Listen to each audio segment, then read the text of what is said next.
میں آج پھر یہ میں بڑی مشکل سے یہ بات کہہ رہا ہوں، لوگ نہیں یقین کرتے کہ شواز کو دیکھنے کے بعد میرے اندر بہت چینجز آئے. دیکھنے سے مراد جب یہ اس آزمائش کا میں نے ڈیسائیڈ کیا کہ اگر یہ شخص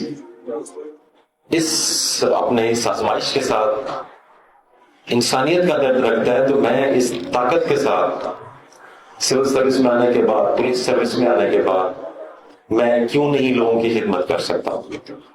اور اس موٹیویشن کو دیکھتے ہوئے، اس جذبے کو دیکھتے ہوئے آئی ڈیسائیڈڈ کہ میں اپنے طور پہ بھرپور کوشش کروں گا کہ میں لوگوں کی خدمت کیسے کر سکوں. اور شواز، I am thankful to you. آج